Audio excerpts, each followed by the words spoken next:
kepada seluruh peserta yang telah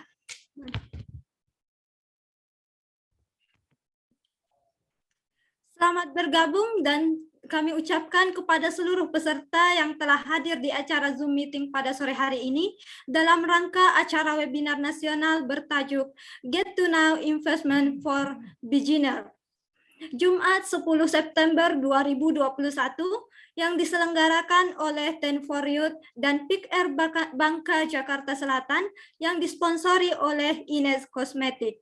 Semoga senantiasa Allah berikan kita semua keberkahan dan juga kesehatan dimanapun kita berada. Sebelum memulai acara kita pada sore hari ini, marilah kita berdoa terlebih dahulu menurut agama dan kepercayaan kita masing-masing. Berdoa dimulai.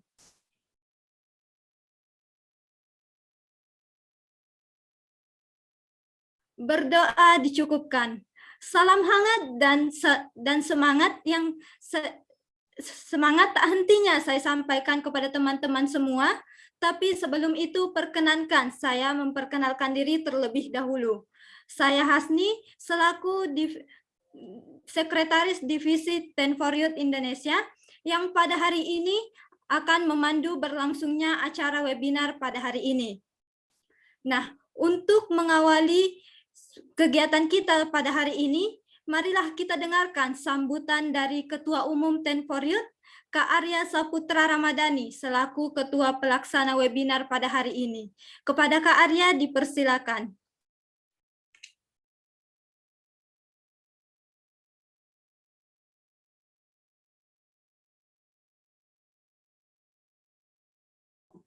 Tes. Sebelumnya terima kasih atas kesempatan yang telah diberikan kepada saya, Kak Hasni. Sebelumnya suaraku terdengar dengan jelas atau tidak ya? Terdengar jelas, Kak. Oke, baik. Terima kasih banyak, Kak Hasni, dan Assalamualaikum warahmatullahi wabarakatuh. Salam sejahtera untuk kita semua, teman-teman semua, victors dari seluruh penjuru Indonesia ya, karena aku lihat dari form pendaftarannya ini kayak hampir semua provinsi bahkan ya, karena ada yang dari Sulawesi Tenggara, ada yang dari Kalimantan Selatan, ada yang dari Sumatera juga. Pokoknya kayaknya 5 pulau ada semua nih. Dan ini keren banget ya. Dan teman-teman semua yang sudah join pada sore hari ini, kami mengapresiasi banget karena teman-teman sudah satu langkah lebih maju untuk belajar bersama kami nih. Khususnya pada webinar sore hari ini, kita akan belajar tentang investasi bersama Kak Anas Royan. Apakah Kak Anas sudah bergabung? Oh, nampaknya belum ya. Jadi nanti kita akan belajar bersama Kak Anas Royan. Dan di sini juga aku ingin mengucapkan terima kasih banyak kepada Ines Cosmetics selaku sponsor yang telah menysponsori acara kami. Halo Kak Happy, nanti kita akan berbincang lebih lanjut ya Kak Happy. Dan selanjutnya kami ucapkan terima kasih juga kepada event partner kita, yaitu Pusat Informasi dan Konseling Remaja Bangka Jakarta Selatan. Terima kasih banyak sudah berkolaborasi dan kami untuk melaksanakan Pekan Kreativitas Remaja ini ya. Mungkin teman-teman sudah tahu ada rangkaian lomba cepat tepat, puisi, video pendek, dan cerpen yang mana akan diumumkan tanggal 12 September nanti. Dan aku juga ingin mengucapkan terima kasih sekali lagi ya teman-teman atas atensinya, dan jangan lupa untuk follow Instagram Ines Cosmetic ya, ini ada di bawah. Oh mohon maaf, ternyata udah dari tadi nggak pakai ini ya virtual background. Maaf ya teman-teman, ada kendala teknis. Jadi ya ada di bawah ya itu teman-teman, di bawah Kak Hasni itu Ines Cosmetics, dan jangan lupa follow Ten for Youth dan @Bangka JS karena akan banyak banget program-program menarik selanjutnya. Dan teman-teman nanti di tanggal 16 kami juga ada webinar internasional nih teman-teman. Jadi wajib banget join karena free banget, dan acaranya nih 16 September jam 12 sampai jam 4. Dan akan disponsori Ines Cosmetic juga nih teman-teman. Ada door prize-nya pasti. Dan dari aku cukup sekian ya teman-teman bisa aku sampaikan. Terima kasih banyak dan mohon maaf atas segala khilaf dan salah. Mungkin ada kesalahan dari kami selaku panitia penyelenggara. Akhir kata, wassalamualaikum warahmatullahi wabarakatuh. Selamat sore teman-teman. Selamat mengikuti webinar hari ini. Semoga bermanfaat. Terima kasih. Sama-sama Kak Arya. Wow, terima kasih Kak Arya atas sambutannya. Nah, agenda selanjutnya nih. Marilah kita simak presentasi dari Ines Cosmetic. Kepada Kak Happy Handriani selaku perwakilan dari Ines Cosmetic, saya persilakan. Oke, terima kasih Kak Asni. Apakah suara saya sudah bisa terdengar jelas? Sudah, Kak. Jelas. Iya, Sudah. terima kasih. Oke, terima kasih. Sekali lagi saya ucapkan kepada seluruh panitia PIKR Bangka Jakarta Selatan dan Ten for Your atas kesempatan yang ketemu untuk yang kedua kali bersama Ines Cosmetic Medan. Assalamualaikum warahmatullahi wabarakatuh. Salam sejahtera bagi kita semuanya.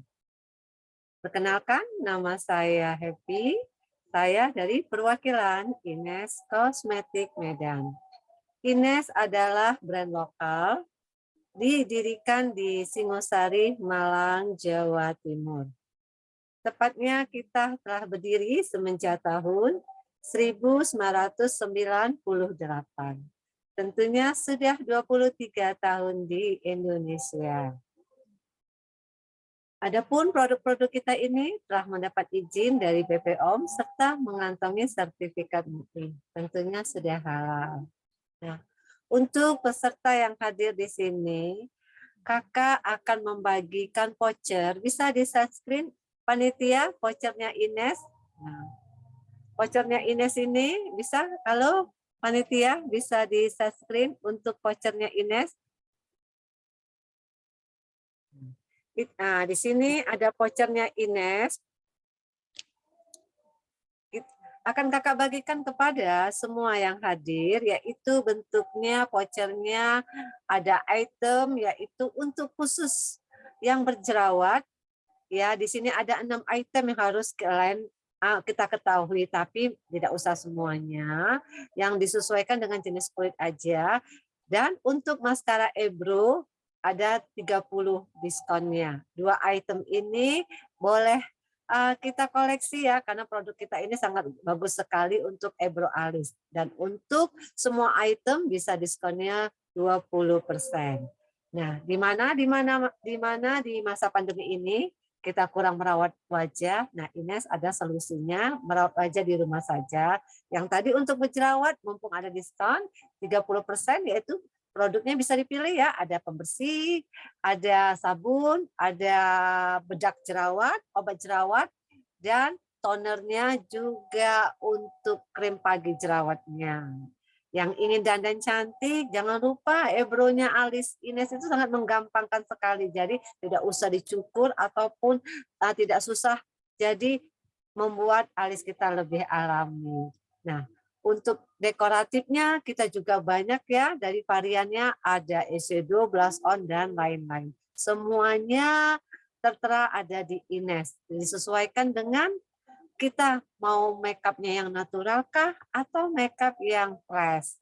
Jadi semuanya seri-seri Ines ini sangat lengkap sekali. Begitu juga dengan perawatan untuk body care-nya. Jadi kita punya perawatan untuk tubuh, bukan wajah aja yang cantik. Dirawat dari perawatan seminggu sekali dengan skincare-nya Ines. Penampilannya, tubuhnya juga ada, hand body-nya juga ada untuk produk spa-nya, yaitu ada body butter-nya, body wash, body scrub, dan body massage. Untuk lebih lengkapnya, di sini kita mempunyai aplikasi sendiri, yaitu My Ines di Play Store. Bisa di-download ya, atau bisa www.ines.co.id. Jadi, ayo yang ingin mendapatkan voucher 30, bisa mendownload aplikasi kita atau bisa melalui www.ines.co.id. Yang ingin belanja online juga bisa ya, kunjungi counter e-commerce kita seperti Shopee, Tokopedia, Lazada, Blibli.com, Bukalapak. Nah, apalagi kita lagi gencar-gencarnya ya belanja e-commerce.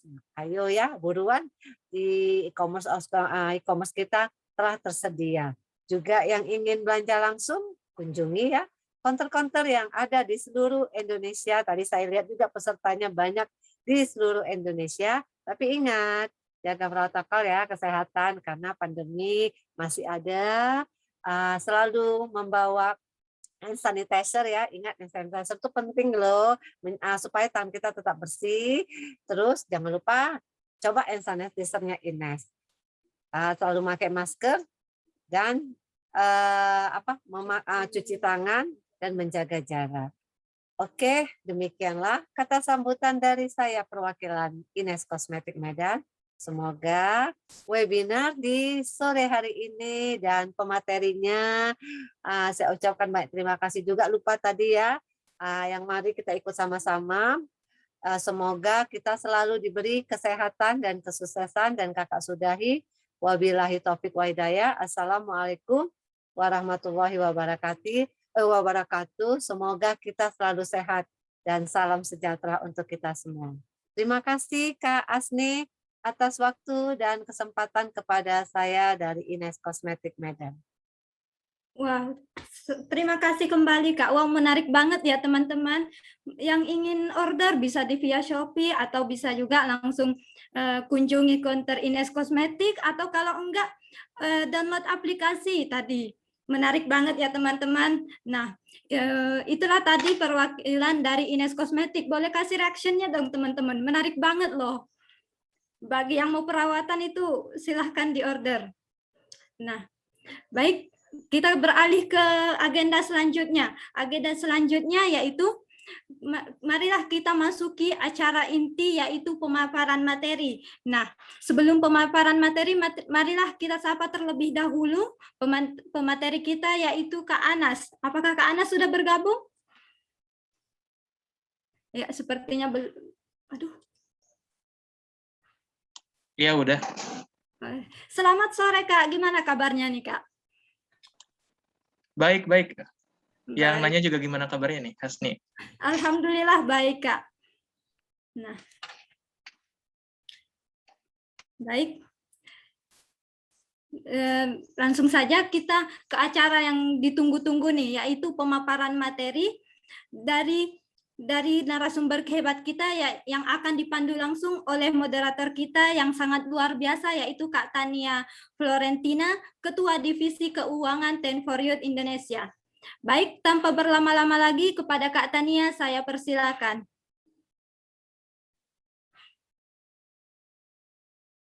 Terima kasih Kak Hasni selaku MC atas kesempatan yang diberikan kepada saya untuk melanjutkan rangkaian acara selanjutnya. Terima kasih juga saya ucapkan kepada teman-teman yang telah hadir pada webinar kali ini. Seperti yang kita ketahui, anak-anak muda zaman sekarang ini memiliki ketertarikan yang besar mengenai investasi. Nah, kebetulan banget webinar kita hari ini akan sharing mengapa pentingnya investasi, jenis dan produknya, dan benefitnya. Pada kesempatan kali ini, itu semua akan dibahas oleh narasumber kita, yaitu Kak Anas Royan. Nah, ada pepatah mengatakan tak kenal maka tak sayang. Izinkan saya membacakan profil dari Kak Anas Royan. Untuk moderator dipersilakan. Untuk operator, maaf, salah.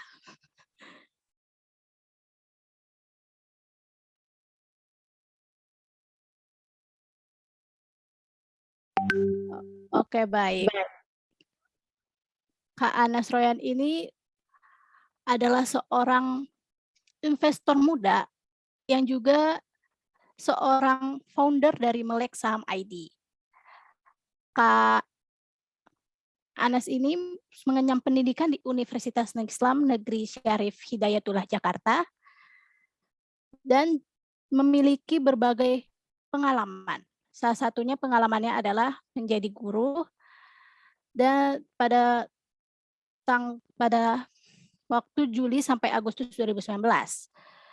Lalu juga menjadi volunteer di Aksi Cepat Tanggap. Lalu memiliki pengalaman di Leadership and Community Involvement. Dan juga memiliki investor saham pemula Jakarta. Dan juga Kak Anas Royan ini sebagai sekjen, yaitu di FOSE, Forum Silaturahmi Studi Ekonomi Islam. Baiklah, selanjutnya saya sampaikan beberapa ketentuan acara inti hari ini. Penyampaian materi untuk Kak Anas, kami beri waktu selama 30 menit. Sesi tanya jawab akan dibuka setelah pembicara menyampaikan materinya. Selanjutnya kami persilakan Kak Anas untuk menyampaikan materinya. Baik. Terima kasih Mbak Tania sudah mempersilahkan. Assalamualaikum warahmatullahi wabarakatuh. Selamat sore teman-teman semua. Salam sejahtera untuk kita semua. Senang rasanya pada sore hari ini saya berkesempatan untuk membersamai teman-teman semua dalam acara yang menurut saya begitu luar biasa gitu. Ada seratusan orang di sini, baik yang laki-laki ataupun perempuan. Tentu pada sore hari ini kita bakalan belajar bersama, bakal mengenal dunia investasi. Tentunya dalam waktu 30 menit ini suatu tantangan bagi saya pribadi untuk menjelaskan, untuk memberikan paparan kepada teman-teman semua mengenai dunia investasi gitu. Karena 30 menit itu bagi saya suatu hal yang luar biasa gitu.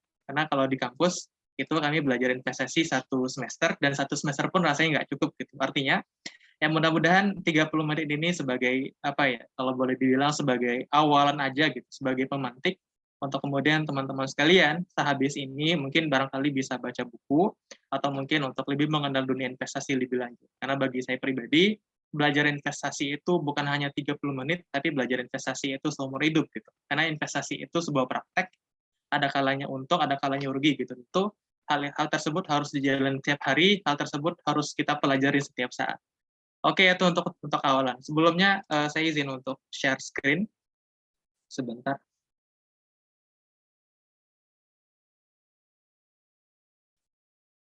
Oke, sesuai dengan tema yang diberikan oleh panitia, gitu, pada sore hari ini kita bakal belajar mengenai good to know investment for beginner. Gitu. Artinya di sini mungkin yang perlu di-highlight itu adalah kata beginners. Artinya di sini kita bakalan belajar tentang basic. Gitu. Di sini kita bakalan belajar tentang pemula. Gitu. Ya bagi teman-teman mungkin yang sudah pernah ikutan kelas investasi atau mungkin pernah juga ikutan webinar investasi sebelumnya gitu, baik tentang saham, tentang emas gitu, tentang kripto gitu, atau tentang yang lain, ya mudah-mudahan tetap bisa mengikuti dan mengambil pelajaran apa yang sudah saya sampaikan nantinya ya di acara kita pada sore hari ini. Oke, sebelumnya kembali kenalan ya. Tadi sudah disampaikan sedikit oleh moderator. Saya Anas Royan, Gen Z Investor. Saya sering memberitahukan orang bahwa saya seorang Gen Z Investor. Ada 2 kata di sini, Gen Z dan investor. Gitu. Kalau investor, teman-teman sudah tahu bahwa orang yang menginvestasikan, gitu, baik di saham, reksadana yang lainnya. Nah, kalau kata Gen Z dari KBBI atau mungkin dari survei dari BPS itu anak muda gitu. Jadi anak muda sekarang tuh bisa dibagi 2 gitu. Ada yang menyebut dirinya sebagai milenial, ada juga mungkin yang menyebut dia sebagai Gen Z. Nah, kalau milenial itu takaran rata-rata atas sekitar 25-an ke atas gitu. Nah, kalau saya pribadi sebenarnya di bawah itu gitu. Makanya saya mengidentifikasi diri saya sebagai Gen Z Investor. Selain itu, saya juga founder dari Melek Saham. Teman-teman sekalian yang mungkin barangkali punya Instagram, gitu, punya media sosial, bisa juga di-follow di Melek Saham, atau mungkin bisa juga follow saya di Anas Royan. Nanti kalau memang minta di-follow back, DM aja gitu. Insya Allah nanti bakalan saya follow back. Oke, kita masuk ke awalan.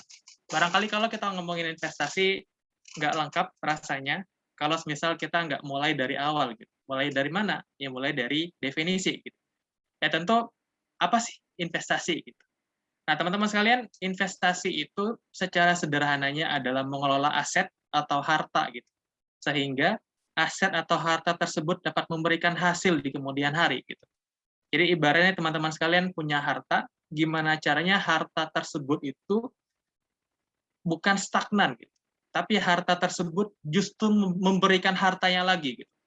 Teman-teman sekalian punya uang, gimana caranya uang tersebut nggak cuma sampai segitu doang gitu, tapi uang tersebut bisa menghasilkan uang lagi gitu. Teman-teman punya emas, nah gimana cara misalnya emas ini bisa menghasilkan keuntungan di kemudian hari gitu.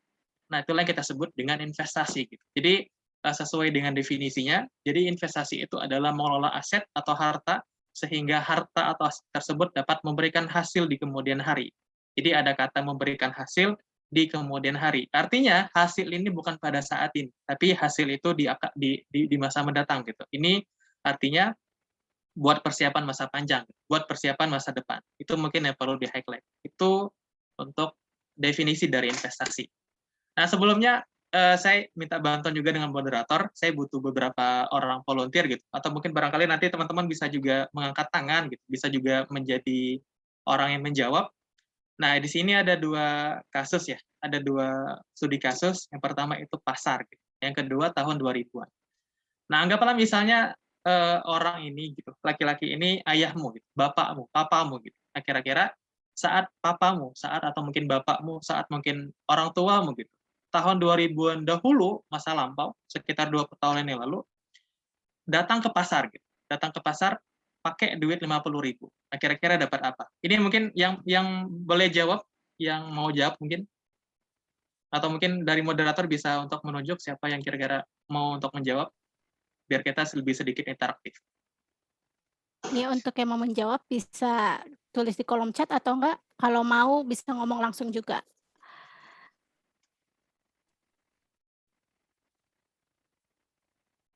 Mungkin Oke, mau- ada yang bersedia mungkin? Atau mungkin masih malu-malu nih?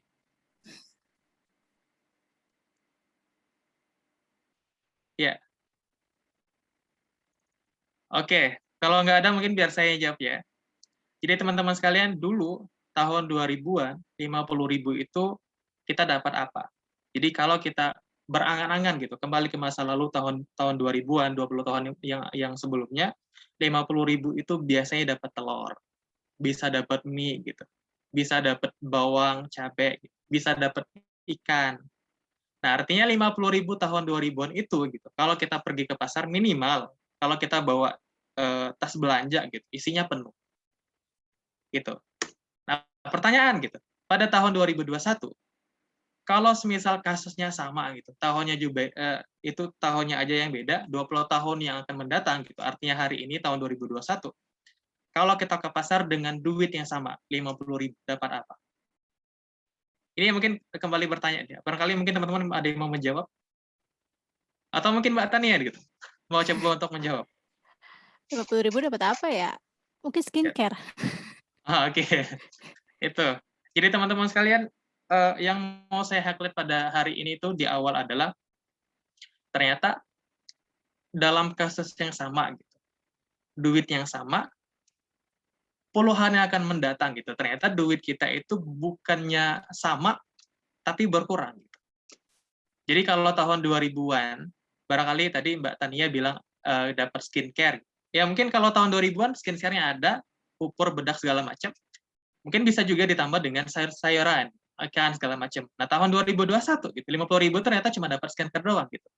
Nah artinya 50.000 dulu itu beda dengan 50.000 sekarang. Padahal sama-sama 50.000 dong.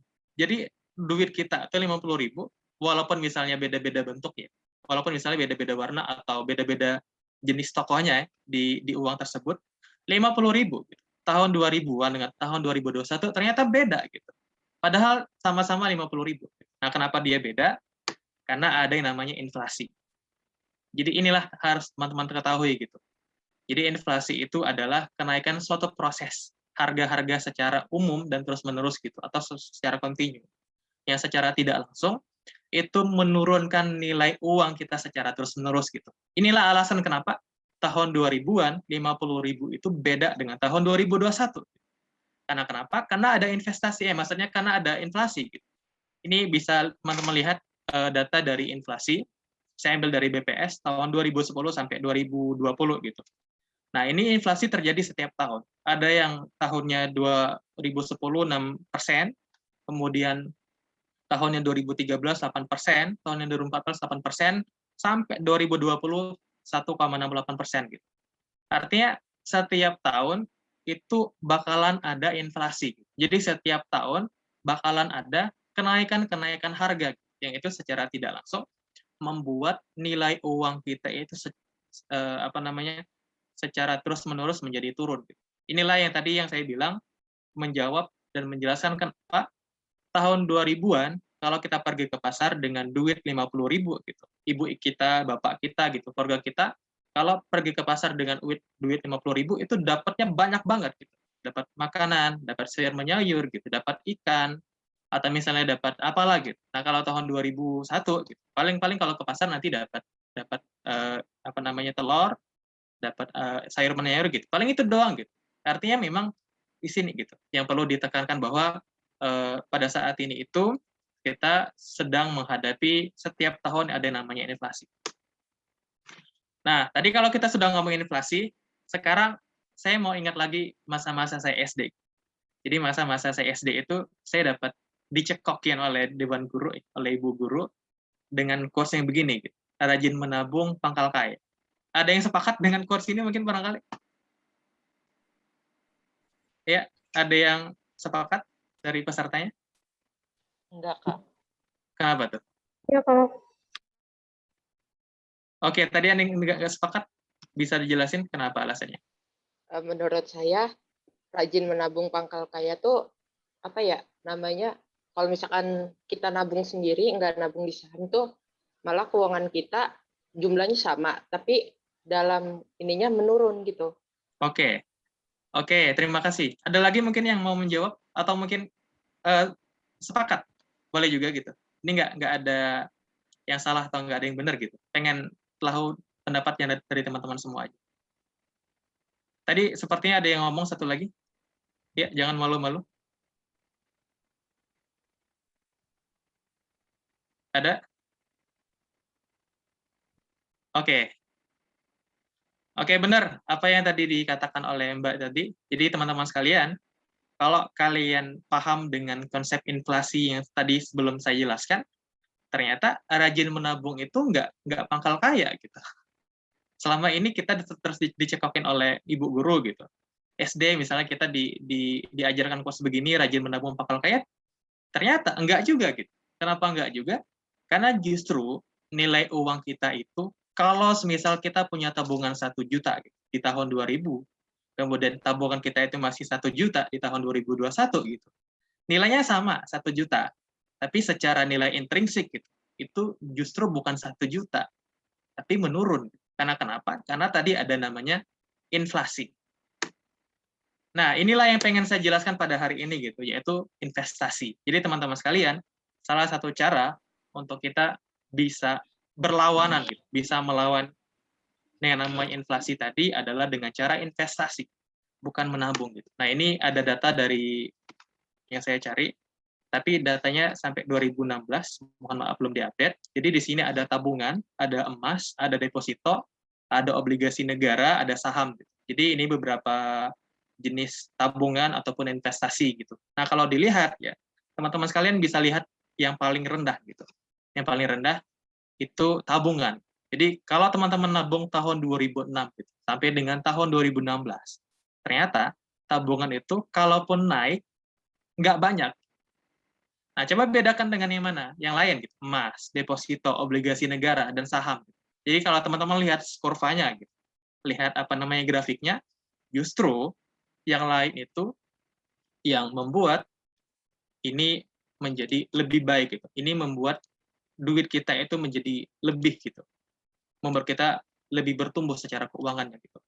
Ada di sini ada data juga ya. Jadi kalau teman-teman nabung, ternyata secara keuntungan itu tabungan cuma dapat 2,42%. Nah, itu lebih kecil dibanding dengan kita deposito gitu. Deposito itu 6,91%, emas itu 7,76%, obligasi negara itu 8,47%, dan saham itu 17,52%. Itu. Jadi dibandingkan dengan kita menabung, gitu, justru baiknya kalau kita punya uang itu diinvestasikan. Karena kenapa? Karena tabungan itu justru bukan yang membuat kita pangkal kaya, tapi membuat kita justru menjadi rugi gitu. Nah, tinggal lagi yang perlu dipertanyakan adalah teman-teman mau investasi jenis yang mana gitu. Karena kalau ngomong investasi ada banyak. Seperti di sini aja ada deposito, ada emas, ada obligasi negara, ada saham. Gitu. Tinggal teman-teman pelajari, teman-teman pilih mau yang mana gitu. Nah, ini ada menurut Robert Kiyosaki. Jadi dalam sebuah penelitian, hampir 70% harta kekayaan orang kaya itu berasal dari investasi. Nah, barangkali teman-teman sekalian bertanya ya, kira-kira orang kaya itu kok makin kaya gitu? Ya ini alasannya gitu. Jadi orang kaya itu hampir 70% harta kekayaannya itu berasal dari investasi. Makanya kalau teman-teman kepengen gitu, besok-besoknya pengen jadi orang kaya, maka salah satu ilmu yang patut banget untuk kita pelajarin adalah ilmu investasi, selain ilmu bisnisnya. Karena yang menurut data aja, 70% harta kekayaan orang kaya itu berasal dari investasi. Gitu. Kok dia bisa kaya? Karena kenapa? Karena investasi itu bukan kita yang bekerja. Gitu. Kenapa? Karena investasi itu harta kita yang bekerja, gitu. Harta kita yang menghasilkan uang, duit kita yang menghasilkan uang, gitu. Aset kita yang menghasilkan uang, gitu. Jadi ya kerjaan pemiliknya apa? Ya tidur gitu. Atau misalnya nyari kerjaan yang lain gitu. Jadi semudah itu sebenarnya konsepan investasi. Jadi kita tinggal menginvestasikan duit kita yang ada, kemudian menunggu return pada masa depan. Gitu. Yang perlu diingat lagi bahwa 70% harta kekayaan orang kaya itu berasal dari investasi. Nah, uniknya gitu ya. Ini tahu gitu bahwa hampir dari 70% harta kekayaan orang kaya itu berasal dari investasi. Dan hampir juga dari kita gitu. Maunya jadi orang kaya. Atau mungkin ada yang nggak mau jadi orang kaya gitu di sini. Ada yang mau jadi orang miskin misalnya gitu. Nah, itu ya. Jadi kita itu cenderung pengen jadi kaya, kita itu cenderung pengen jadi sukses gitu. Kita itu cenderung pengen punya banyak harta. Tapi uniknya gitu, lucunya kok hal-hal begini itu kita nggak diajari di kelas gitu. Hal-hal begini itu kok nggak diajarin di kuliah gitu. Diajarin sih tapi dikit ya. Itu. Jadi ini sebenarnya kelucuan yang saya pertanyakan juga pada saat ini gitu. Kok dunia kita pengen jadi kaya, tapi justru di kelas kita nggak diajarin gimana cara menjadi kaya gitu. Justru diajarin misalnya kos, matematika, gitu, fisika, gitu. Misalnya nanti ada juga yang lain gitu, sejarah segala macam. Ya, sedangkan pelajaran-pelajaran yang justru kita pengenin gitu, gimana cara menjadi kaya itu nggak diajarin di dalam dunia perkelas gitu, di dalam dunia sekolah gitu. Nah, inilah kenapa alasan orang kaya itu makin kaya, karena pada dasarnya uangnya bekerja untuk mereka. Jadi kalau teman-teman bertanya ya, misalnya Pak Sandiaga Uno itu kayaknya dari mana? Atau misalnya Pak Erick Thohir itu kayaknya dari mana? Nanti teman-teman bisa cek di YouTube-nya ya. Di dalam salah satu podcast-nya Pak Sandiaga Uno, dari Pak Sandiaga Uno bilang bahwa dia mengakui 70% dan 80% harta kekayaan beliau itu berasal dari investasi. Beliau itu punya perusahaan namanya Saratoga. Saratoga itu namanya investment company gitu. Jadi perusahaan yang urus dan mengurusinya itu investasi gitu. Nah, karena demikian gitu, dia punya aset, dia punya harta, dia punya investasi, investasinya di perusahaan gitu.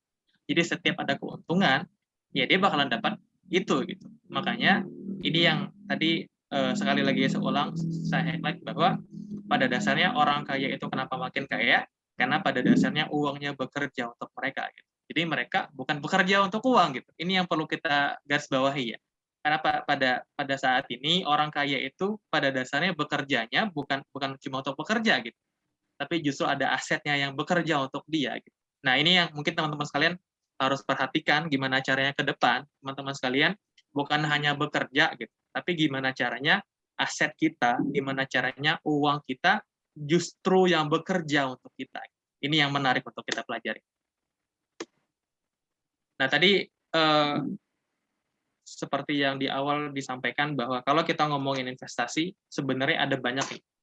Dan investasi itu secara garis besar juga banyak banget bahasanya. Dan kalau kita ngomongin investasi, itu harus spesifik. Kita mau investasi di mana? Gitu. Ada emas, ada obligasi negara, ada saham, gitu, ada tabungan, ada reksadana, ada properti gitu. Nah, kalau ngomongin investasi sebenarnya yang perlu kita highlight adalah teman-teman sekalian mau pilih yang mana. Ya, kalau memang teman-teman mau milih yang paling besar, ya tentu dong ada saham di sini gitu dengan tingkat return 17,52%. Tapi bagi saya sih bukan itu gitu. Jadi gimana caranya untuk kita memilih investasi apa yang bakal kita lakukan? Ya menurut saya adalah investasi yang kita tahu ilmunya gitu, dan kita paham gimana caranya gitu.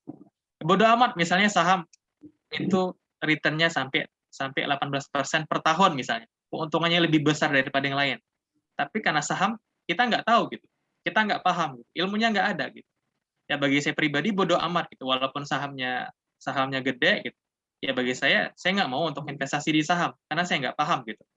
Atau misalnya teman-teman sekalian paham di emas gitu, ya wes berarti nanti tinggal beli emas, pelajarin gimana caranya, mulai untuk investasi di emas gitu. Termasuk misalnya di deposito obligasi negara maupun yang lainnya gitu.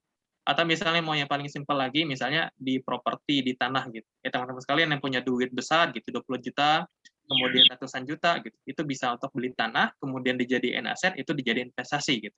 Atau misalnya yang orang kaya, yang orangnya sultan gitu, orang kaya, bisa juga nanti misalnya beli properti, jadiin kos-kosan, jadiin kontrakan, di situ bisa disewain gitu. Nanti tiap bulan, tiap tahun bakalan dapat keuntungan. Jadi yang perlu di-highlight di sini adalah investasi yang mana yang mau kita mulai, investasi mana yang mau kita lakuin, adalah investasi yang kita pahami gitu. Jadi jangan sampai teman-teman sekalian karena investasi justru jadi ikut-ikutan.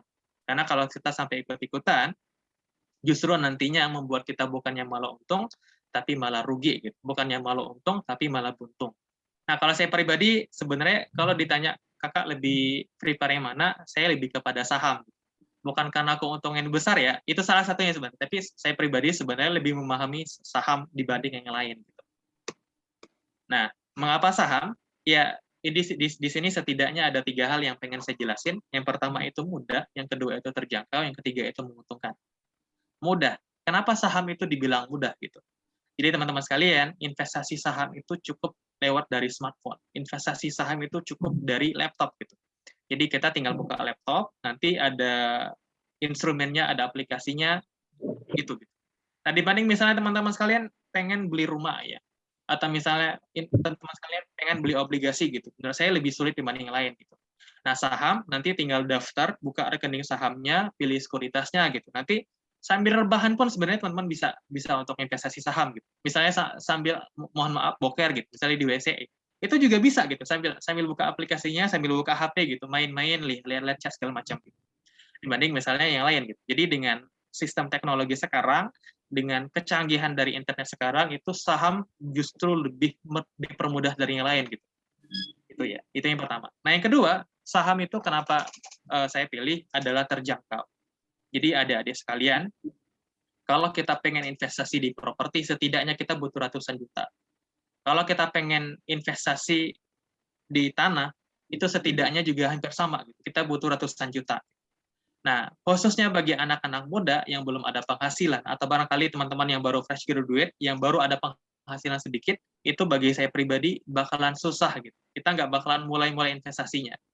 Nah, justru saham itu sangat terjangkau. Jadi teman-teman sekalian, saham itu sudah bisa kita investasiin cukup dengan hanya 100.000 gitu. Jadi teman-teman sekalian punya duit 100.000, punya duit 50.000, itu sudah bisa beli saham. Kak, misalnya saya ada duit 50.000 nih gitu, kira-kira bisa nggak beli saham? Bisa gitu. Kak, misalnya saya ini cuma ada duit 30.000, bisa nggak beli saham? Bisa gitu. Kok murah banget? Emang murah gitu. Jadi saham itu ya tergantung dengan perusahaan apa yang kita beli. Jadi ada banyak perusahaan yang ada di pasar modal namanya ya. Dan itu sebenarnya tergantung kita mau beli yang mana gitu.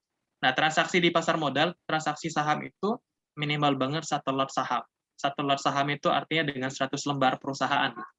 Jadi teman-teman sekalian cukup bermodalkan 20.000, cukup bermodalkan 30.000, cukup bermodalkan 50.000, cukup bermodalkan 100.000, itu teman-teman sekalian sudah bisa beli, sudah bisa punya 100 lembar kepemilikan saham. Mudah kan ya? Dibanding misalnya tadi, kita butuh ratusan juta untuk investasi di tanah. Untuk properti, butuh ratusan juta juga. Gitu. Nah, saham dengan bermodalkan 50.000, dengan bermodalkan 100.000, kita sudah bisa untuk berinvestasi di saham. Ya tinggal lagi secara persentase kepemilikan, ya dengan sedikit uang, ya justru juga lebih sedikit juga dong. Ya kalau memang teman-teman punya duit lebih, ya nanti mungkin secara perhitungannya, secara kalkulasinya, itu bakalan lebih gede juga dibanding yang lain. Gitu. Tapi bagi saya pribadi, tadi saham itu justru lebih terjangkau dibanding yang lain. Gitu. Karena kenapa? Karena itulah saya memilih kenapa untuk berinvestasi di saham. Nah, yang ketiga menguntungkan. Tadi sesuai data dibandingkan deposito, kemudian reksadana, tabungan, kemudian emas, ada juga obligasi, properti, tanah dan segala macamnya. Justru saham itu paling menguntungkan. Jadi kalau teman-teman tepat dalam menganalisa perusahaan, gitu, teman-teman tahu gitu dan cocok beli saham di perusahaan apa, kemungkinan besar teman-teman sekalian bakalan dapat untung minimal 17% per tahun gitu. Gede nggak tuh? Itu minimal sih. Ada nggak yang lebih dari itu? Ada gitu. Ada yang dapat return dari saham itu sampai 100% gitu. Ada bahkan misalnya yang sampai 1000% gitu. Ya itu tergantung dari jam terbang kita masing-masing dalam berinvestasi saham. Karena investasi saham itu butuh kecekatan, butuh analisa, gitu. Butuh juga gimana cara untuk bisa mengerti dan dapat menguntungkan. Gitu. Tapi secara kalkulasi keuntungan, ya saham itu lebih besar, sekitar 17% dibanding yang lain. Gitu. Itu jadi ketiga alasan ya. Jadi kenapa saham? Pertama mudah, yang kedua terjangkau, yang ketiga menguntungkan. Nah, pertanyaannya teman-teman sekalian, kalau memang mau saham, ya silakan. Gitu. Nanti mungkin bisa dipelajari lebih lanjut. Tapi kalau memang nggak mau saham, ya menurut saya nggak jadi masalah. Ada yang lain kan, ada emas, ada juga obligasi, ada juga reksadana, gitu, ada juga tanah yang lainnya. Ya pada intinya yang pengen saya tekankan adalah ya jangan sampai kita justru dirugikan dengan adanya inflasi. Gitu. Gimana caranya? Mulai dari sekarang, mulai dari saat ini, berapapun umur kalian gitu. Kak, misalnya saya masih SD. Enggak, Ding. Kak, misalnya saya masih SMP gitu. Kak, misalnya saya masih SMA gitu. Justru pada saat itulah waktu kesempatan yang tepat gitu untuk kita memulai melek dunia investasi, melek dunia finansial. Gitu. Oke, ya kita nggak ingin lagi dong duit kita yang justru nilainya sama tapi justru rugi gitu. Ya makanya kalau kita punya uang, kalau kita punya harta, justru jangan ditabung, tapi diinvestasikan. Ya macam-macam lah, ada investasi saham, reksadana, ya maupun yang lain. Gitu. Nah ini sekedar penjabaran lebih lanjut. Jadi kalau dulu ya di tahun 2000-an, teman-teman sekalian itu punya duit 8 juta. Gitu. Nah punya duit 8 juta itu pilihannya dua gitu. Bisa beli motor, atau enggak bisa beli perusahaan dari motornya itu, namanya Astra. Nah kalau misal teman-teman beli motornya, ya berarti pada tahun 2000 teman-teman sekalian dapat motor. Itu tahun 2000 ya. Nah tapi kalau teman-teman sekalian tertarik untuk beli saham dari motornya ini, gitu, namanya Astra Internasional, teman-teman sekalian bakalan dapat namanya 500 kepemilikan saham ASI. Itu. Nah, 20 tahun mendatang, motor itu kayaknya sudah jadi bangkai gitu. Atau mungkin barangkali motor itu sudah digadain gitu. Atau barangkali motor itu sudah dijual gitu. Nah, kalau misal teman-teman beli sahamnya gitu, 20 tahun kemudian, tahun 2017, justru yang awalnya itu duit kita 8 juta, jadi senilai 435 juta. Gitu. Gede nggak tuh? Jadi yang semula duit kita itu tahun 2000-an, itu hanya sekitar 8 juta, atau misalnya setara dengan 500 lembar saham.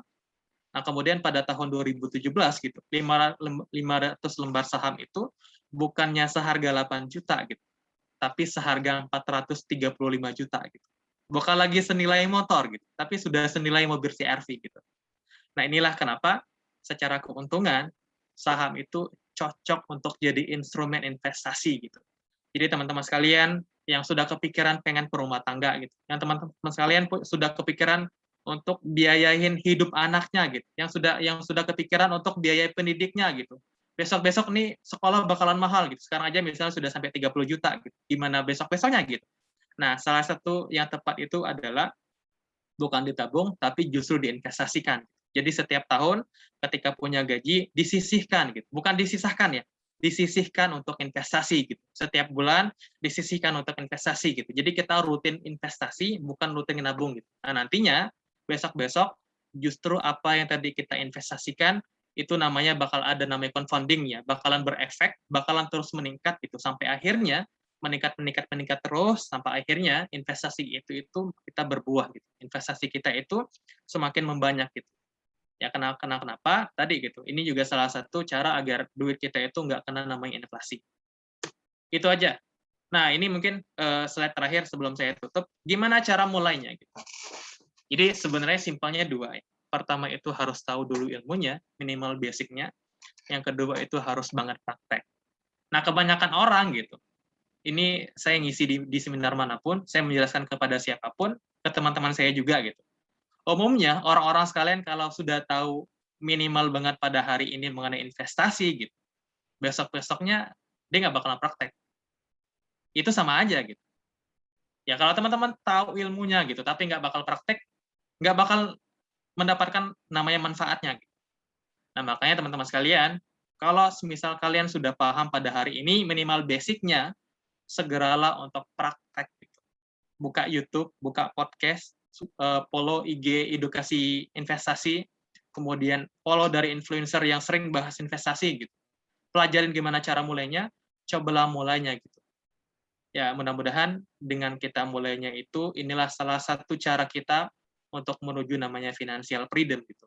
Itu namanya kebebasan keuangan. Jadi teman-teman sekalian, mau kerja ya wes, mau nggak kerja silahkan gitu. Karena kita sudah punya uang, dan uang kita itu sudah bekerja untuk kita gitu. Jadi merdeka secara finansial gitu. Kita merdeka untuk bekerja, kita merdeka untuk pensiun, kita bekerja untuk tidak bekerja gitu. Itu merdeka ya. Makanya salah satu tujuan banyak orang di dunia ini selain nanti masuk surga gitu ya.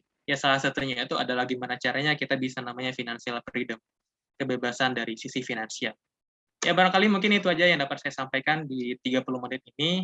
Ya mudah-mudahan menjadi pemantik bagi teman-teman semua terkait dengan dunia investasi maupun dunia investasi saham tadi ya, lebih spesifik. Ya mudah-mudahan bermanfaat. Saya kembalikan kepada Mbak Moderator, Mbak Tani. Oke, baik. Makasih Kak Anas atas pemaparan materinya yang sangat daging banget ya. Sampai saya tercengang, sangat bagus banget. Oke, selanjutnya langsung kita ke sesi Q&A. Untuk sesi pertanyaan, kita memilih 2 dari chat, 1 dari raise hand. Oke, di sini di chat udah ramai banget, banyak banget yang pertanyaannya. Kalau gitu,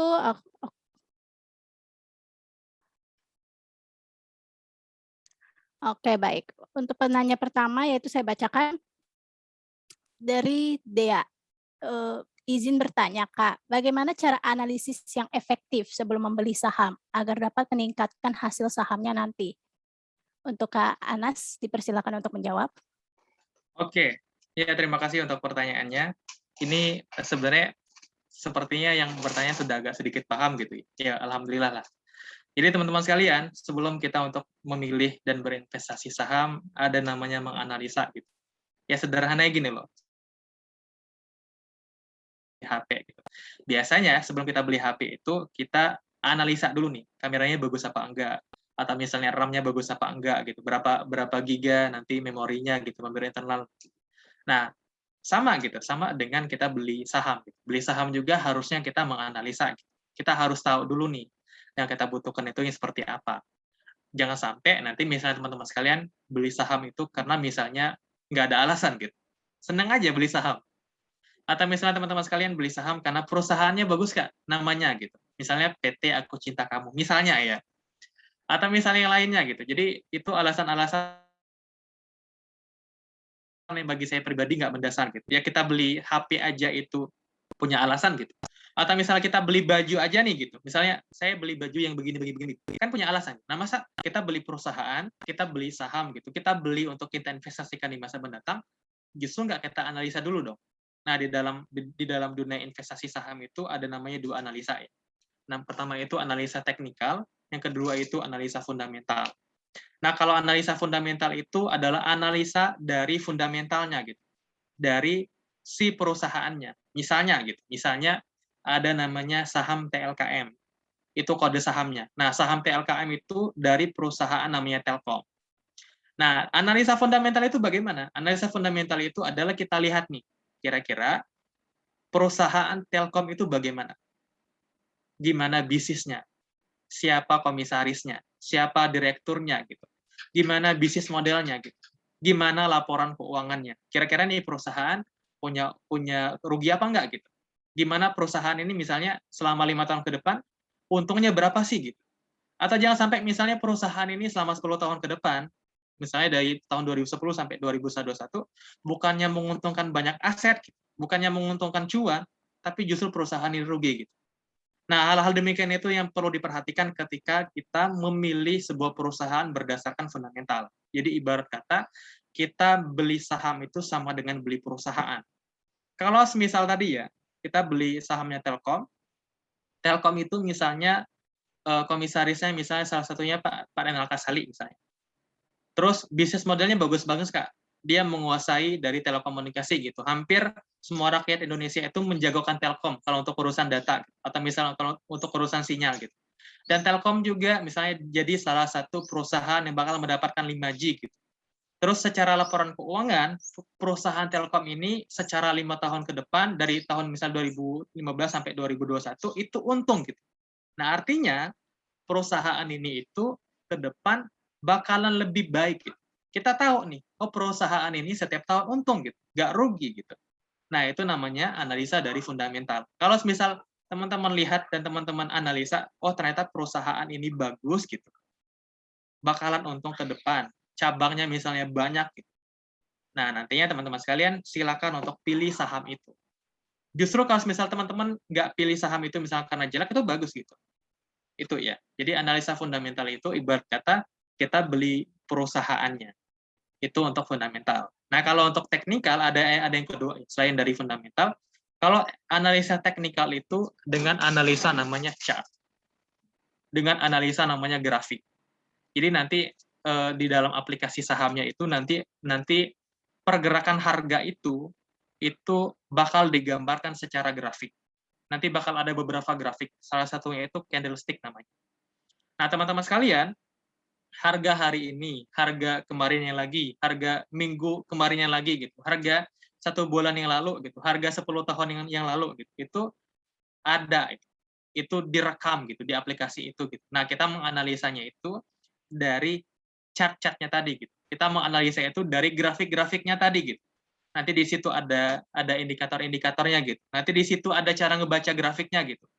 Nah, nanti kalau teman-teman lihat, oh ternyata secara grafik harganya itu potensial naik, ya berarti teman-teman sekalian harus buru-buru beli saham dari sekarang.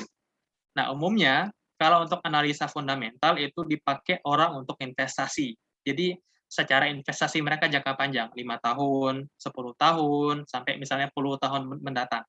Nah, kalau misal analisa teknikal itu umumnya dipakai oleh orang untuk trading. Jadi ada 2 kata ya. Pertama itu investasi, yang kedua itu trading. Nah, kalau trading itu umumnya mereka melakukan dengan jangka pendek gitu.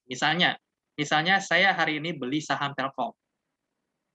Kemudian sorenya karena sudah untung saya jual. Atau misalnya hari ini saya beli saham Telkom, minggu depan karena sahamnya sudah untung saya jual. Nah, itu yang dinamakan dengan trading. Jadi trading itu dia mendapat keuntungannya dari selisih harga jual dengan harga beli.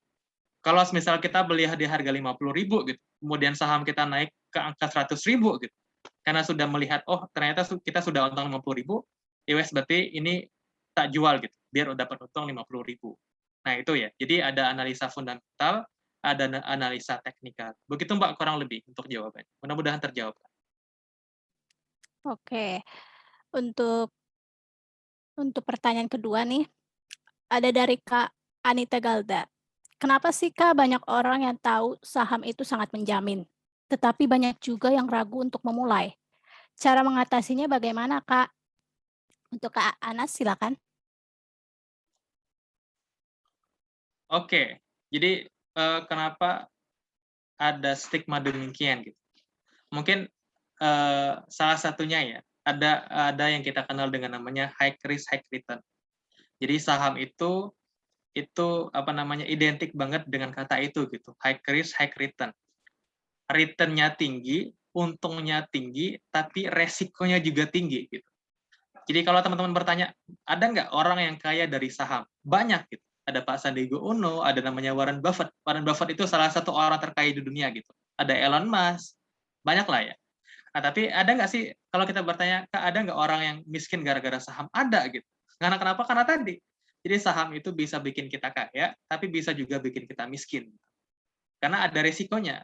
Di balik untungnya gede, tapi ada juga resikonya yang gede. Gitu. Nah, barangkali mungkin itu ya, yang kenapa orang akhirnya membuat tetap ragu-ragu untuk investasi di saham. Gitu. Nah, untuk mengatasinya gimana? Sebenarnya tadi sudah dijawab singkat. Gitu. Untuk mengatasinya sebenarnya kita bukan menghindari risiko. Gitu. Bukan karena misalnya risikonya tinggi, justru kita nggak berinvestasi saham. Gitu. Bagi saya pribadi konsepnya salah. Tapi gimana caranya gitu? Kita paham, kita tahu ilmunya gimana cara meminimalisir dari risiko tersebut gitu. Nah, caranya gimana? Pertama bisa baca buku. Yang kedua bisa praktek. Yang ketiga nanti ada namanya emosionalnya gitu. Yang keempat ada namanya planningnya gitu. Jadi apa namanya investasi saham itu sebenarnya mudah-mudah gampang ya. Mudah-mudah gampang. Susah-susah gampang gitu. Nah, karena kenapa? Karena kadang-kadang manusia itu secara emosionalnya tinggi gitu. Nanti kalau sahamnya lagi turun, kepikiran gitu. Atau misal ketika rugi, kepikiran gitu. Nah, justru itu yang harus dihindarin. Tapi intinya satu, teman-teman sekalian, justru dengan adanya risiko besar itu jangan mundur dulu gitu. Kita coba dulu gitu. Nah, cobanya gimana? Ya cobanya harus tahu dengan ilmu gitu. Sering-sering praktek, sering-sering belajar gitu. Nanti ketika sudah berpengalaman gitu, misalnya 5 tahun ke depan, atau misalnya sudah sampai puluhan tahun ke depan, biasanya kalau kita sudah terbiasa, biasanya kita sudah lebih baik atau lebih siap untuk investasi gitu. Nah, biasanya orang-orang demikian itu menyarankan ya, kalau ditanya, Kak, kalau misal nggak mau investasi saham, solusinya di mana? Biasanya ada yang mengatakan untuk solusinya kita bisa mulai dulu dengan namanya reksadana. Jadi nanti mungkin bisa dibaca-baca lebih lanjut, ada namanya reksadana pasar uang. Nah, itu untuk pemula banget gitu. Sangat-sangat disarankan kalau memang belum terbiasa dengan risiko yang besar, kalau memang nggak mau terkena risiko yang besar, bisa dulu mulai dengan tadi reksadana pasar uang. Nah, ketika reksadana pasar uang sudah sedikit paham, baru sedikit banyak nanti kita berpindah ke saham. Demikian mungkin Mbak Tania untuk jawaban. Oke, baik. Untuk pertanyaan yang terakhir, kesempatan pertanyaan terakhir, diberikan untuk yang mau raise hand, yang mau bertanya langsung. Jadi yang mau bertanya langsung bisa raise hand, biar bisa kesampaikan pertanyaannya. Oke, baik. Sudah ada ya.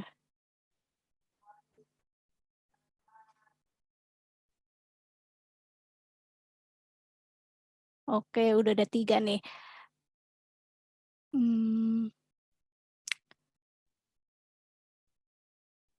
Oke, baik. Kita berikan pertanyaan untuk Kak Doani Anggi Safira ya. Untuk Kak Doani Anggi Safira boleh unmute. Iya Kak, baik. Terima kasih banyak atas kesempatannya. Izin bertanya, apakah suara saya sudah terdengar? Terdengar Kak, tapi agak kecil. Oh iya. Ini Kak, terkait dengan keuntungannya ya. Nah itu kan kita menanamkan investasi saham. Nah itu keuntungan yang kita dapat dari mana ya Kak? Saya masih kurang paham gitu.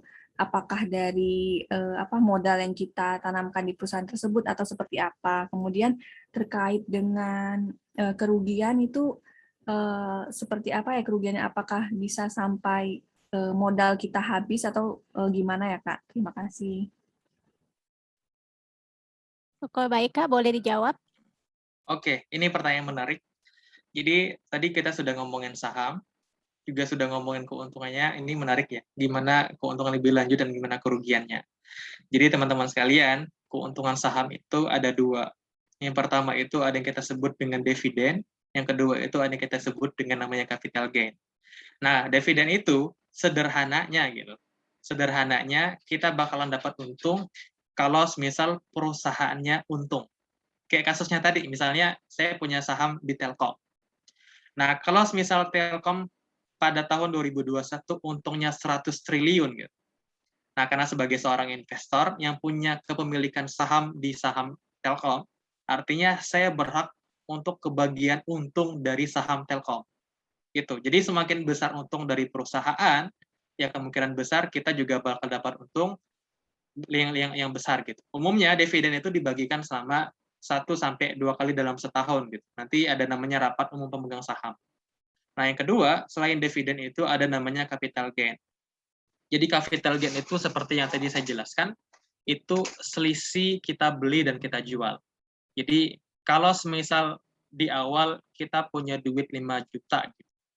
Misalnya 5 juta itu kita investasikan ke dalam saham ABC. Nah, tahu-tahu misalnya saham itu selama 30 hari ke depan, saham itu yang awalnya harganya 5 juta, itu naik menjadi 6 juta. Nah, artinya kan itu sudah untung 1 juta kan. Yang awalnya kita beli 5 juta, kemudian untung menjadi 6 juta gitu. Nah, kalau misal pada saat itu kita kepengen untuk kejual gitu. Nah, artinya kita bakalan dapat yang namanya capital gain. Bakalan dapat untung 1 juta gitu. Jadi modal awalnya kita 5 juta, dapat 1 juta gitu. 6 juta dong. Nah, 6 juta itu nanti bisa kita pakai untuk yang lain, untuk investasi, atau bisa juga kita kembalikan modalnya gitu. Itu untuk secara kerugian. Nah, kemudian, maksudnya secara keuntungan, sorry. Kalau untuk secara kerugian, ruginya saham itu dari mana? Nah, ruginya saham itu pertama, saat perusahaannya rugi. Jadi, kalau misal Telkom, kasusnya Telkom lagi gitu. Kalau misal saya punya saham Telkom, tahu-tahu gitu, Telkom pada hari ini, pada saat ini, bukannya untung, malah rugi. Gitu. Nah, kalau rugi, dia nggak bakalan dapat dividen dong. Investornya justru nggak bakalan dapat untung dong. Jadi ketika perusahaan rugi, ya saya juga masuk rugi dong. Nah, yang menariknya lagi adalah teman-teman sekalian, kalau misal kita menginvestasikan duit kita ke dalam di salah satu saham perusahaan gitu, tahu-tahu perusahaan tersebut bangkrut gitu. Nah, berapapun duit kita yang kita tanamkan itu bakalan hilang gitu, itu bakalan lenyap gitu, karena perusahaannya bangkrut. Nah, makanya hati-hati untuk investasi saham. Itu yang kedua.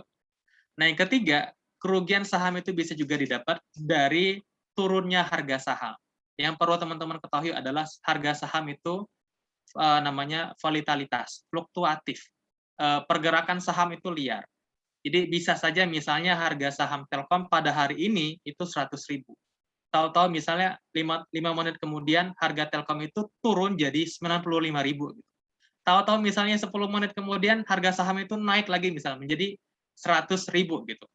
Nah, artinya kalau misal harga saham kita itu bukannya justru malah naik, tapi malah nurun, itu kita bisa dianggap rugi. Nah, tapi rugi di sini itu bisa disebut sebagai floating loss. Floating loss itu ruginya belum nyata. Ruginya itu masih mengambang. Kenapa masih mengambang? Karena belum kita jual. Nah, saham itu bisa dikatakan untung maupun bisa dikatakan rugi kalau misal sudah kita jual. Kasusnya tadi, kalau misal kita sudah untung 1 juta, kemudian saya jual, artinya saya sudah resmi untung 1 juta. Nah, kalau misal pada saat itu belum kita jual, gitu, artinya kita belum bisa dianggap sebagai untung. Sama tadi, kalau misal saham kita rugi, misalnya 5.000, gitu, nah itu belum bisa dianggap sebagai rugi karena belum kita jual. Gitu. Pas kita jual, itu baru kita anggap sebagai rugi. Nah, kenapa demikian? Karena saham itu boleh jadi pada hari ini dia turun gitu. Dan boleh jadi pada besok dia naik lagi gitu. Itu. Jadi misalnya tadi kasusnya misalnya harga Telkom hari ini 100.000. Oh, besok ternyata harganya turun jadi 90.000 gitu. Tahu-tahu besoknya lagi gitu. Harga saham naik lagi menjadi 110.000 gitu. Nah, artinya kenaikan dan penurunan harga saham itu nggak stagnan gitu. Dia terus naik turun gitu. Selama market atau selama pasarnya buka. Itu mungkin Mbak Tania, mudah-mudahan terjawabkan dari pertanyaan. Oke, baik. Terima kasih Kak Anas atas jawabannya ya. Oke, sebelum kita mengakhiri nih sesi inti acara ini, izinkan saya untuk memberikan kesimpulan. Oke, baik. Kesimpulan yang bisa saya ambil dari pemaparan materi yang disampaikan oleh Kak Anas Royan adalah dengan berinvestasi sejak dini, kita dapat sedini mungkin melindungi nilai aset dari inflasi yang menyebabkan turunnya daya beli uang yang kita miliki. Tidak hanya itu, investasi juga mampu membantu memenuhi kebutuhan di masa mendatang. Banyak hal yang perlu diperhatikan dalam memilih jenis dan produk atau instrumen investasi. Hal ini dikarenakan setiap orang memiliki kebutuhan, tujuan, dan ilmu yang kita pahami di mana. Jadi untuk kalian yang ingin memulai investasi, jangan karena ikut-ikutan, nanti jadi malah merugi. Butuh yang namanya fondasi ilmu dulu. Kalau dari Kak Anas Royan ini sendiri, dia memberikan rekomendasi. Menurut dia, yang dia pahami yaitu adalah investasi di saham. Kenapa saham? Karena mudah, terjangkau, dan menguntungkan. Jadi kalian semua ya, buat para peserta yang ingin berinvestasi, fondasi ilmunya dulu yang dicari dulu. Kalau udah baru praktek, kalau nanti udah praktek, wajar lah nanti kalau misalnya ada untung dan rugi. Itu namanya proses belajar.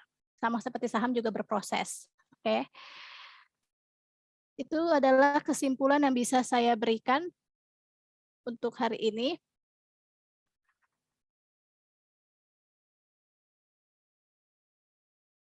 Para hadirin sekalian lagi, kami mengucapkan terima kasih kepada Kak Anas Royan dan juga seluruh peserta yang telah berpartisipasi dalam seminar kali ini. Akhir kata saya selaku moderator undur diri. Semoga kita dapat bertemu kembali kasih. Oke, saya kembalikan kepada MC.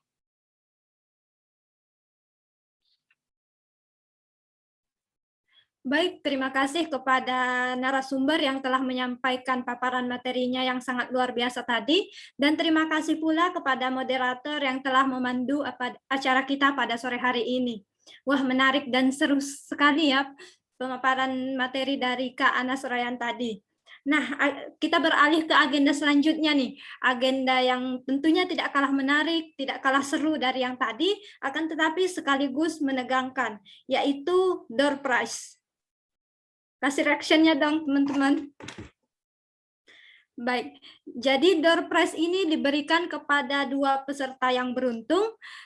Pemenang ini dipilih melalui will. Nah, teknisnya ketika sudah ada nama peserta yang terpilih, maka akan saya panggil sebanyak 3 kali. Namun, apabila ketiga kalinya peserta tersebut belum menjawab, maka akan kami ulangi. Baik, door prize ini kita akan dibantu oleh operator kita, yaitu Kak Nida. Baik, Kak Nida, silakan dimulai.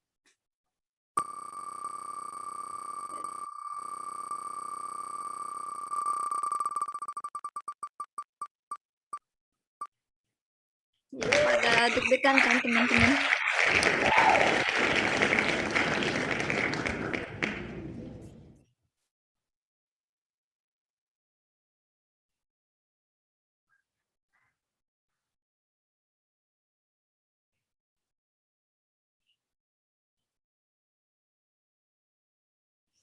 Iya, Ezra Tri Cahya Zebua. Kak Ezra, apakah masih bersama kami? Iya Kak, masih Kak.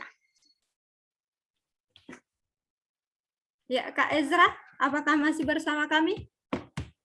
Iya Kak, masih Kak. Baik, iya selamat Kak Ezra. Baik, silakan Kak Nida dilanjutkan.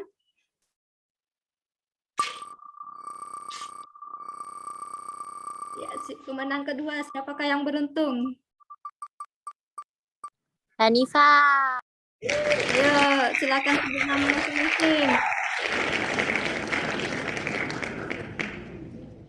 Ya, Kak Indah Ayu. Kak Indah Ayu, apakah masih bersama kami? Sekali, yang kedua, Kak Indah. Kak Indah Ayu. Iya, sepertinya Kak Indah Ayu sudah tidak bersama kita ya. Kak Nida silakan. Gugur. Kak Nida silahkan dilanjutkan.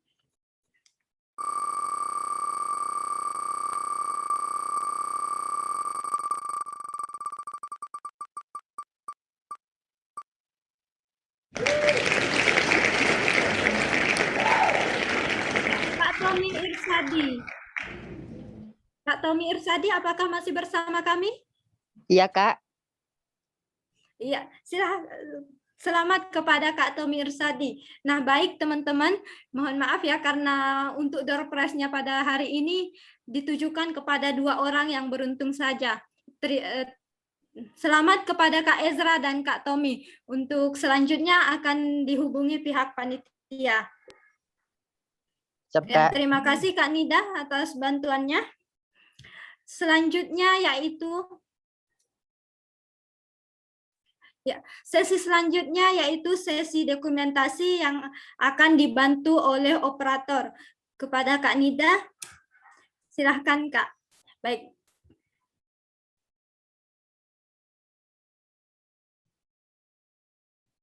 Iya.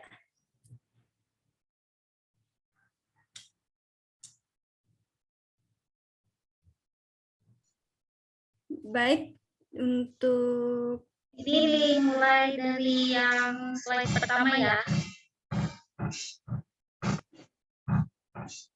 Ya, untuk slide pertama silahkan senyum yang paling manis juga boleh.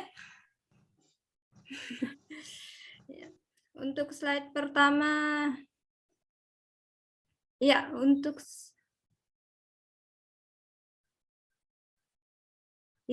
slide pertama silahkan senyum. Saya hitung sampai 3. 1, 2, 3. Ya, untuk slide yang kedua saya hitung sampai 3. Silahkan di on cam dulu. Ya, sepertinya masih banyak yang belum on cam ya. Nah, baik, saya hitung 1 sampai 3. 1, 2, 3. Ya, selanjutnya slide ketiga. Yes. Ya, 1, 2, 3. Ya, selanjutnya slide keempat. 1, 2, 3. Baik. Selanjutnya sesi yang kelima atau sesi yang terakhir. 1, 2, 3. Ya. Oke, teman-teman. Baik, terima kasih kepada Kak Nida yang telah membantu sesi dokumentasi. Teman-teman, tidak terasa kita sudah berada di penghujung acara nih. Saya mewakili seluruh panitia yang bertugas selama acara ini. Mohon maaf untuk segala kesalahan dan kekurangan yang dilakukan sepanjang acara ini berlangsung. Dan jangan lupa untuk teman-teman mengisi link presensi yang telah dikirim di room chat Zoom karena merupakan syarat untuk mendapatkan sertifikat. Saya ulangi lagi, jangan lupa untuk mengisi link absensi yang telah dikirim di room chat Zoom karena merupakan syarat untuk mendapatkan sertifikat. Dan jangan lupa pula besok di jam 10.30 akan ada webinar lagi yang tentunya dengan tema yang sangat menarik dan yang sangat bermanfaat banget, yaitu Remaja Cegah Stunting, Penuhi Giziku, Sempurnakan Sehatku. Nah, untuk mengakhiri kegiatan kita pada hari ini, marilah kita berdoa terlebih dahulu menurut agama dan kepercayaan kita masing-masing. Berdoa disilahkan.